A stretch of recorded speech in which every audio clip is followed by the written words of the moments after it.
안녕하세요. 순남숙입니다. 상예 복식에는 고인에게 입혀드리는 수의가 있고 그 다음에 그 상을 당한 가족들이 입는 상복이 있습니다. 그래서 상예 복식에는 크게 수의와 상복 이렇게 두 가지로 나눌 수가 있는데 그 중에서 수의에 대해서 먼저 살펴보려고 합니다. 수의라는 명칭은 염습에 쓰기 위해 생시에 미리 만들어 놓는 옷입니다. 이 수의를 딛는 풍속과 명칭은 조선시대 중기 이후에 등장을 합니다. 참고로 우리 전통 성례 절차에 보면 습, 소렴, 대렴 이런 절차가 있죠. 거기에 각각 필요한 옷들을 습의, 소렴의, 대렴의 이렇게 얘기를 하는데 이 습의나 소렴의나 대렴의는 이렇게 별도로 만드는 게 아니고요. 생시에 입었던 옷 아니면은 생시에 입으려고 만들어 놓았던 옷들을 습을 할 때 쓰고 소렴을 할 때 쓰고 대렴을 할 때 썼습니다. 그런데 조선시대 중기 이후에는 평상시의 옷이 아니라 염습에 쓰기 위해서 이렇게 따로 옷을 만들어 놓는 이제 이런 풍속이 생기는데요. 그 배경에 대해서는 이 다음 페이지에 그 옷의 형태를 보면 좀 분명히 알 수가 있습니다. 수의라는 명칭은 주자가래에도 없고 우리나라 예서에도 없습니다. 조선왕조 실록에도 보면은 1776년 이전에는 이제 그 미리 만들어 놨다 하더라도 수의라는 명칭을 쓰지 않고 습의, 의대, 의, 의금, 백세의금 이런 식으로 지칭을 했습니다. 그래서 따라서 수의라는 명칭은 이 옷이 죽은 사람에게 입히는 이제 용도로 한정되면서 이제 수의라는 옷 명칭으로 이제 그 한정되기 시작했던 것으로 보입니다.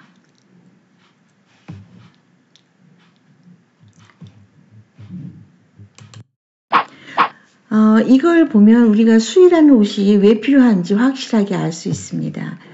조선시대 중기, 그러니까 임난 이후에서 중후기로 오면서 우리 옷이 전기에는 이런 형태였어요. 그러니까 이런 형태니까 그대로 습을 할 때 써도 아무 지장이 없습니다만 후기로 갈수록 옷이 이렇게 작아집니다.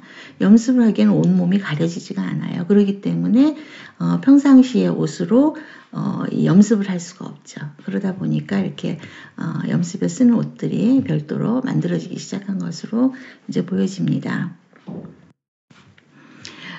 이것이 이제 사라편람에 나와 있는 남자의 습입니다. 여기 뭐라고 그랬냐면 복권 이하 남자 옷이라고 그랬거든요. 그러니까 복권부터 여기까지가 다 남자에게 필요한 습의입니다. 복권이라는 게 있고 망건이라는 게 있고 그 다음에 심의 혹은 단령 또 혹은 직령 그러니까 심이나 단령이나 직령이나 이 세 가지를 다 쓴다는 게 아니고 셋 중에서 심의 혹은 단령 혹은 직령 이렇게 자기 각자 형편에 맞게 쓴다는 얘기입니다. 이 대라고 하는 거는 심의에 띄는 대고 이 단령에도 대가 딸려 있습니다. 그러니까 여기에 이렇게 제시된 품목은 꼭 다 쓰라는 이야기가 아니고 이런 것들이 쓰인다. 이제 그런 의미입니다. 그래서 이제 과두라는 게 있는데 과두는 여기 뭐라고 했냐면 배와 허리를 싸는 거라고 되어 있습니다. 그리고 포라고 하는 게 뭔지 우리 잘 모르거든요. 그러니까 설명이 되어 있기를 포라고 하는 거는 긴 저고리를 얘기한다. 이렇게 되어 있습니다. 그리고 한삼이라고 하는 거는 근신지 소삼, 그러니까 근신, 몸에 가까이 있는 작은 저고리, 우리가 속칭 적삼이라고 한다. 그래서 이제 한삼이라는 옷은 이제 적삼이라는 것을 뜻한다고 이렇게 이제 설명이 되어 있습니다. 그리고 바지죠. 단고는 호바지. 그다음에 이제 소대, 여기에 있는 대는 심이나 단령에 따른 대고 이 소대는 허리띠를 얘기합니다. 우리 남자 바지가 어때요? 허리를 이렇게 멜 수 있는 끈이 달려 있지는 않지 않습니까? 그래서 옷을 입고 이제 띠로 매야 되기 때문에 이제 바지 허리띠를 얘기하는 거고 늑백은 행전, 그 다음에 구는 신발을 얘기하는 겁니다. 여기 엄에서부터 여기 체해까지는 엄이하 여기 체해까지는 여자의 습의입니다. 엄이라고 하는 거는 너비가 종폭, 전체폭이라는 얘기입니다. 그리고 길이가 5자, 단위는 주척입니다. 여러분들 문헌을 보다 보면 이렇게 가로하고 주척, 지척, 포백척, 또 뭐 영조척도 있고 조래기척도 있습니다. 그거를 잘 보셔야 돼요. 다 똑같지 않습니다. 뭐 예를 들면은 주척은 뭐 20cm 내지 22cm 정도 되고 포백척은 50cm고 이렇거든요. 그렇기 때문에 이걸 잘 보셔야 됩니다. 그래서 주척으로 5자. 이것은 무엇이냐 하면 머리를 싸는 거라고 되어 있습니다. 그래서 이 엄을 과수라고 이름을 부르기도 합니다. 그 끝을 그걸 가르는데 그 양 끝을 갈라서 4가닥으로 만듭니다. 그러니까 남자에게는 복권이 있는데 여자에게는 복권이 없거든요. 그래서 이 엄으로 머리를 쌉니다. 그리고 사라고 하는 거는 만건에 해당하는 거긴데 아마 이제 중국하고 우리하고 그 머리 모양이 달라서 여자들에게는 안 쓰는 이제 그런 물건으로 보입니다. 그다음에 심의가 있고요, 단의가 있고 이 단의는 왕후 복식입니다. 그렇기 때문에 해당이 사실 없어요. 그리고 이제 원삼. 심의나 단이나 원삼을 쓰는데 이 중에서 심의는 우리는 보통 이제 남자 옷으로 우리가 알고 있고 뭐 제도는 남자나 여자나 같이 입는다고는 했지만은 실제로 풍속에서 심의는 남자들이 주로 입었고 그래서 이제 원삼이라는 게 이제 원삼이라고 하는 건 아직까지도 우리가 전통혼례 할 때 입는 옷입니다. 그 다음에 이제 장호자라는 게 있는데 장호자는 장옷을 얘기합니다. 여성들이 외출할 때 이렇게 이제 걸치고 나갔다가 지나가는 사람을 만나면 이렇게 얼굴을 가리는 그런 용도로 썼던 옷입니다. 대. 이렇게 모든 명칭에 이렇게 원삼이면 당연히 이제 그 필요한 물품들이 있을 텐데 대를 따로 얘기하는 거 보면은 이제 대의 역할이 또 따로 있는 거 아닌가 싶은데요. 어쨌든 심이나 원삼이나 모두 이 대가 있어서 옷이 완성이 됩니다. 삼자, 포, 오, 소삼 모두 저고리를 얘기합니다. 아까 남자 옷에서는 포가 긴 옷이라고 그랬는데 여기서는 저고리라고 그랬어요. 적고리. 한자로 쓸 때 적고리라고 씁니다. 읽을 때 저고리라고 했고요. 그 다음에 과두는 이제 뱃사개인데 남자들은 이게 이제 필요한데 여자들에게 과두가 필요했는지는 좀 정확히 모르겠습니다. 여기에서는 남자나 여자나 과두가 똑같은데 여자에게는 끈이 2개밖에 없다고 되어 있지만 실제로 여자는 바지를 입고 위에다 치마를 입잖아요. 그렇기 때문에 이 과두가 어떤 용도로 쓰였는지 그거는 정확히 잘 모르겠습니다. 그 다음에 치마가 있고요. 그다음에 바지가 있고 그 다음에 신발 여기까지가 부인복입니다. 여기 충이부터는 공통의 물건입니다. 충이는 귀를 막는 거죠. 이렇게 대추치처럼 생겨가지고 귀를 막는 거고 명목. 복권이라고 하는 것이 머리를 가리지만 얼굴을 가리진 않잖아요. 그래서 얼굴을 덮는 명목이라는 게 있고 여러분들 이거 뭐라고 읽으시겠어요? 한자로 각각 읽는다면 악수라고 읽겠죠. 그렇지만 이건 수입품목입니다. 수입품목에서는 우수라고 읽습니다. 그 다음에 말은 버선을 얘기합니다. 여러분들 발에 신고 있는 게 뭐예요? 양말이라고 하죠. 양말. 앞에 양자가 붙으면 이건 서양에서 들어온 물건입니다. 그래서 양초, 양복 이런 것처럼 이 양말이라고 하면 서양에서 들어온 버선을 얘기합니다. 뭐라고 하는 거는 이제 그 수의를 입힌 시신을 싸는 거고요. 그 다음에 거포는 시신을 드는 데 쓰는 거고 관분, 세건, 손을 씻는 데 쓰는 물건들입니다. 우리가 그 수입 품목 중에서 이제 하나하나 살펴볼 건데요. 망건이라고 하는 게 바로 이겁니다. 망건이라고 하는 거는 우리가 머리를 이렇게 따서 내렸잖아요. 그러다가 성년이 되면은 이렇게 틀어 올려서 상투를 만들게 됩니다. 그리고 여기에 머리가 이제 내려오는 걸 방지하기 위해서 망건이라는 걸 쓰죠. 그런데 이 상투를 그냥 이렇게 보이게 이렇게 다니는 건 굉장히 쌍스럽다고 생각을 하기 때문에 반드시 그 위에 이와 같은 모자를 쓰게 되는데 이 모자는 아무거나 쓰는 게 아니고 옷에 맞는 그런 모자를 쓰게 됩니다. 그래서 심의에 이렇게 복권을 쓰고 있고요. 그 다음에 이렇게 도포에다가 갓을 쓰고 있고 그 다음에 이제 이 3호에는 달령을 입고 있습니다. 그래서 남자들이 삼가래라고 하죠. 쉬가래 때 이런 모습, 제가래 때 이런 모습, 상가래 때 이런 모습. 이 모습은 아마 사극을 보면은 이게 그 궁궐 안에서 모든 사람들이 입고 있는 옷 보실 수 있고, 그렇지 않으면은 시집장가 갈 때, 혼례식 때 남자가 입는 옷이죠. 그래서 이 망건이라고 하는 건 이렇게 이런 형태도 있습니다. 그래서 이제 요 상투를 가리기 위해서 이런 모자가 됐든 이런 모자가 됐든 이제 모자를 쓰게 됩니다.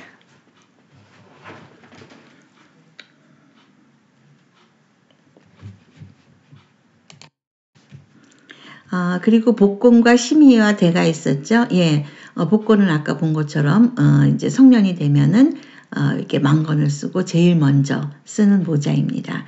이 심의라고 하는 옷은 아마 여러분들 이제 조선시대 때 유학자들이 이런 심의 입은 그 초상화들을 이제 많이 볼 수 있는데, 유학자 이 심의라고 하는 옷이 그냥 이렇게 하얀 천에다가 검정색을 두른 게 아니고, 요 세부적으로 보면은 그 유학이 구현하라고 하는 사상이 다 여기 이제 들어 있습니다. 그래서 이게 유학자의 법복이라고 얘기를 하고, 유학자가 굉장히 숭상하는 옷들입니다. 그래서 이제 보면은 아까 수의 품목에서 제일 먼저 심의가 나오지 않습니까? 그래서 심의가 없을 때 비로소 공복을 쓴다 이렇게 할 정도로 심의라는 옷을 굉장히 숭상합니다.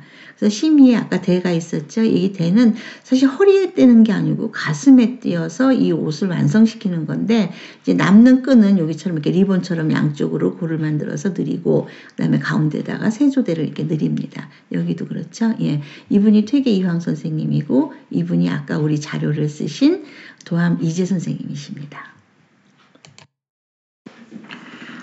이 옷은 달령입니다. 달령이라고 하는 거는 단 깃이 둥글다고 그래서 달령입니다. 이 옷은 겉에는 이렇게 생겼지만 속에 이 안에 보면은 직선으로 깃이 되어 있죠. 그래서 이건 직령입니다. 직령의 옷을 입고 위에다가 달령을 입어서 이런 모습이 나오는 거죠.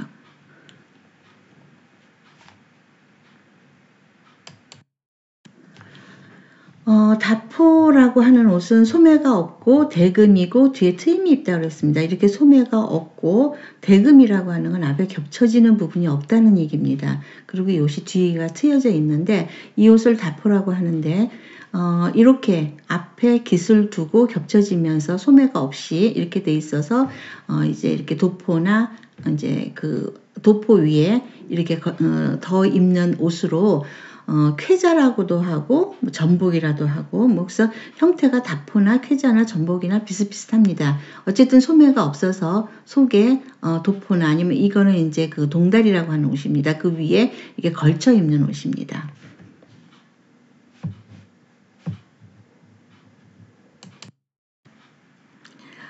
이 옷이 이제 원삼과 달령인데요. 지금 홀례복이죠, 우리.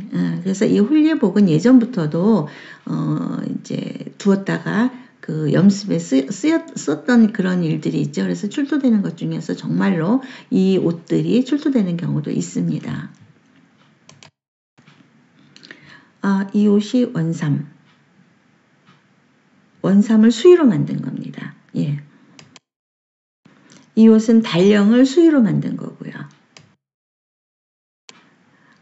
그 다음에 이제 이게 도포하고 두루마기가 이렇게 생긴 옷입니다. 예, 그래서 이제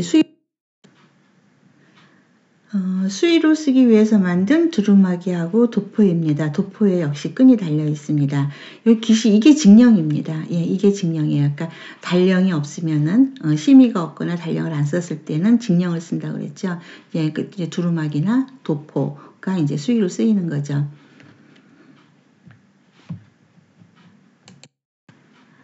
아까 장옷이 나왔죠. 생긴 건 두루마기예요. 그렇지만 이건 입는 거는 아니고 이렇게 걸치고 있다가 사람들을 만나면 이렇게 얼굴을 가리는 데 쓰는 이제 그런 옷입니다. 중치막, 포를 중치막 같은 옷이라고 얘기했는데 이렇게 긴 옷. 근데 이제 이 옷은 뭐 지금 우리 한복에서는 입지 않기 때문에 수의 품목으로도 얘기하지 않습니다. 이제 이 저고리인데 위에 가만히 보면은 요 안에다가 한 겹짜리 저고리를 하나 만들어서 이 안에다 댔습니다. 동정이 없는 거 보니까 이건 이제 위에 하나 더 입는다는 걸 우리가 짐작할 수 있죠. 그래서 동정이 있는 거 보니까 아, 이게 마지막에 입는 옷인가 보다. 그리고 이제 이 옷 같은 경우는 아예 그냥 안에다가 한 겹을 하고 동정까지 그래서 한 벌로 만들어 놓은 그런 수입니다. 이 바지인데 여자 바지는 이렇게 허리가 있어가지고 안에 있는 속바지하고 겉바지를 그냥 허리를 한꺼번에 묶을 수가 있습니다. 그런데 남자 바지는 허리에 끈이 없잖아요. 그러니까 천상 두 개를 겹쳐 입는 수밖에 없어요. 예, 그래서 이것이 소대라고 하는 허리띠. 이건 데님입니다. 치마도 마찬가지로 이게 허리띠가 있어가지고 꼬맬 때 두 개를 그냥 하나로 이렇게 꼬맬 수가 있죠. 요것은 이제 우리가 공통적으로 쓰이는 건데, 우수라는 게 이렇게 생겼다고 합니다. 너비가 5촌이고요. 길이가 척 2촌, 그러니까 12촌이란 얘기입니다. 12촌을 3등분을 해요. 그러면 한 부분이 4촌이 되거든요. 4촌에서 각각 1촌씩 깎아요. 여기도 1촌. 그럼 여기 뭐가 돼요? 5촌에서 2촌을 깎았으니까 요 너비는 3촌이 되겠죠. 예, 여기 넓이는 5촌이고, 그 다음 이 통 길이는 한자 두치고요.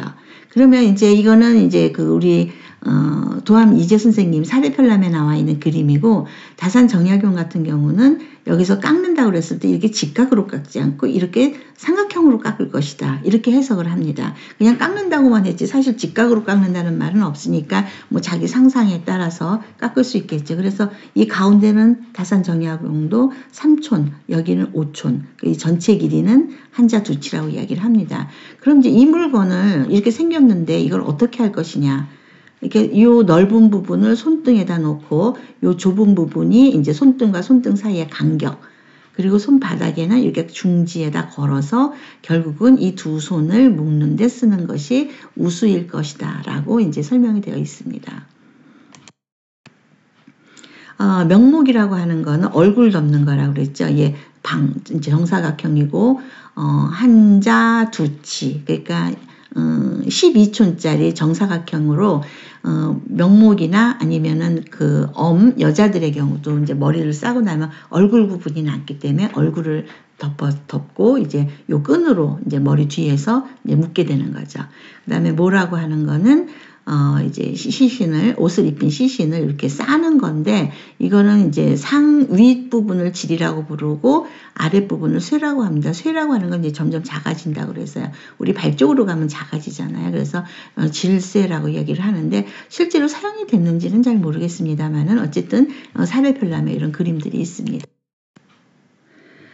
이건 이제 문헌에 근거해서 만들어 본 겁니다. 이게 엄을 만들어 본 건데요. 엄이라고 하는 거는 종폭에다가 길이가 5자라고 그랬습니다. 그리고 그 양 끝을 이렇게 둘로 가른다고 그랬거든요. 그래서 하나, 둘, 셋, 네 가닥이 되는 거죠. 그래서 여기에 머리를 싸고 요 앞 당겨가지고 앞에 턱 밑에서 메고 하나는 머리 뒤에서 묶죠. 이렇게 해서 남자들의 복권에 대신하는 거고요. 그렇게 하다 보니까 얼굴이 가려지지 않아서 얼굴을 가리는 명목이라는 것이 별도로 이렇게 있죠. 그래서 이제 정사각형이고 길이가 한자 두치의 것으로 해서 얼굴을 가리고 뒤에서 이제 묶게 되는 거고요. 요게 과두입니다. 이제 남자들 뱃사계, 여자들은 이 밑에 끈이 없다라고 이야기를 했는데 그 부분은 제가 지금 정확히 모르겠습니다. 그 다음에 행전, 그 다음에 이거는 버선, 그거 습신. 어쨌든 우리 예서에는 이 습신까지도 이제 이렇게 나와 있습니다만은 뭐 죽어서 어디를 간단 말이냐, 그러므로 이 습신은 필요 없다, 뭐 이렇게 얘기하시는 분들도 있었습니다. 어쨌든 이제 수입 품목에 대해서 지금 살펴보았는데요. 뭐 중요한 건 그렇습니다. 우리가 수의를 입히는 시간이 돌아가시고 나서 뭐 길어야 2, 3일 내에 입히거든요. 그래서 수의를 입히는 순간까지는 우리가 산 사람으로서 예우를 합니다. 그렇기 때문에 수의로 쓰는 옷들은 다 우리 현실 세계에서 근거한 입는 그런 옷으로 해야 되지 않을까, 이제 이런 생각을 해봅니다. 여러분들한테 참고가 되었을지 모르겠습니다. 참고가 되면 좋겠습니다. 이상 끝.